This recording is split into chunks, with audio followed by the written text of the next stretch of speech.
The movie begins with two young Mormon missionaries, the confident Sister Barnes and the more reserved Sister Paxton, arrive at the home of a reclusive middle-aged man named Mr. Reed during their routine door-to-door visits. He greets them warmly and invites them inside, assuring them that his wife is in the kitchen baking a fresh blueberry pie. Once inside, the conversation quickly turns to faith and belief. However, as they discuss their Mormon teachings, Reed's remarks become unsettling, challenging their religious views in a way that feels deliberately provocative. At one point, Reed steps out of the room. This brief moment of solitude allows Barnes to notice something strange: the blueberry pie scent isn't coming from the kitchen but from a candle. As a sense of unease creeps in, she makes two chilling discoveries: the front door is locked, and their phones have no signal. The realization sets in, something is terribly wrong. With no other choice, Barnes and Paxton follow Reed into his study. The room carries an ominous atmosphere, setting the stage for what comes next. Reed then launches into a disturbing monologue, arguing that all religions are merely adaptations of one another, evolving over time but none holding the absolute truth. He confidently claims that he alone has discovered the one true religion. As the missionaries listen, he reveals another unsettling truth: the front door is latched shut and cannot be opened. There is no escape. Instead, he presents them with a test of faith. Two doors stand before them. One is for those who still believe in God.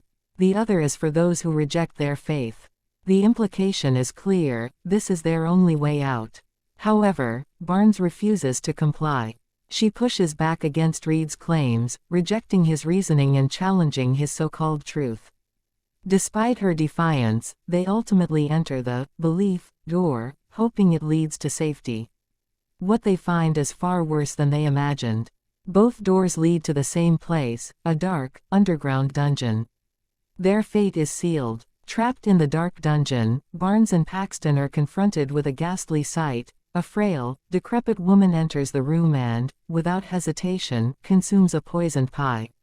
Within moments, she collapses, lifeless. Reed, unfazed, declares her a prophet of God, assuring the missionaries that they are about to witness a divine resurrection.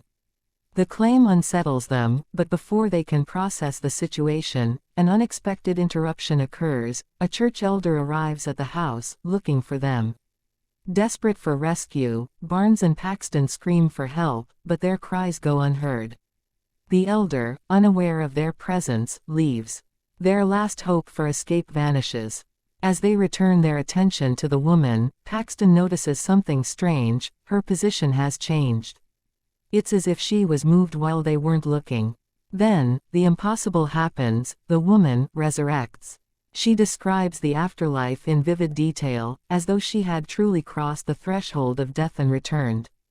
However, Barnes refuses to believe it. She challenges the so-called miracle, pointing out that the woman's description aligns with well-documented hallucinations experienced by people who have had near-death experiences. Realizing they must act fast, Barnes discreetly signals Paxton to attack Reed. But before they can make a move, Reed strikes first, slashing Barnes's throat. As Barnes collapses, gasping for breath, Reed calmly reassures Paxton that she too will rise again.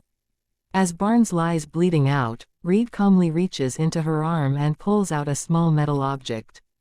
Holding it up triumphantly, he declares that it is a microchip, proof that Barnes was never real and that their entire reality is a simulation. However, Paxton immediately recognizes the truth: it's not a microchip at all, but a contraceptive implant. A horrifying realization dawns on her: everything has been a carefully staged deception. She pieces it together. While she and Barnes were distracted by the church elder's arrival, another woman secretly removed the prophet's corpse and took her place. The resurrection was nothing but an act, and the speech about the afterlife was a script crafted by Reed. But there was one unscripted moment: the woman had whispered, "It's not real." This unintended slip-up exposed the illusion, forcing Reed to improvise. His decision to kill Barnes and manipulate Paxton into believing in a simulated reality was a desperate attempt to cover up the mistake. Determined to find the truth, Paxton searches the room and discovers an underground chute, the place where the real prophet's corpse had been discarded. As she prepares to descend, Reed watches with eerie satisfaction. With a knowing smile, he tells her that what lies below will reveal the one true religion. As Paxton descends through the chute, she enters a hidden chamber, a horrifying prison filled with emaciated women locked in cages. Her eyes widen in shock as she notices the locks securing them. They are fastened with the very bike lock she had used before stepping into Reed's house. At that moment, everything clicks. This was Reed's ultimate belief. Religion is not about faith, but about control. The power to dictate others' actions, thoughts, and lives is what drives belief systems, and these women are living proof of his twisted ideology. Before she can act, Reed appears. Seizing the moment, Paxton grabs a letter opener and stabs him. However, as she tries to escape, Reed retaliates, plunging a knife into her. Both collapse, bleeding out on the basement floor. As her strength fades, Paxton begins to pray. But this time, her prayer isn't a plea for salvation. She tells Reed that faith isn't about seeking rewards or proving divinity, it's about kindness, about giving something to others without expecting anything in return. Reed, now gravely injured, prepares to finish her off. But before he can strike, Barnes, barely clinging to life, delivers the final blow. With her last ounce of strength, she strikes Reed with a wooden plank, killing him before finally succumbing to her wounds. Paxton, barely alive, crawls toward a window and escapes into the snowy wilderness. As she collapses in exhaustion, a butterfly lands gently on her hand. Earlier, she had expressed a desire to be reincarnated as a butterfly, appearing to her loved ones as a quiet sign of her presence. But just as suddenly as it appeared, the butterfly vanishes, leaving her alone in the vast, silent landscape. Heretic, a chilling and thought-provoking horror film that dives deep into faith, control, and the blurred lines between belief and manipulation. What did you think about the ending? Was the butterfly just a coincidence, or did it hold a deeper meaning? Let me know your thoughts in the comments.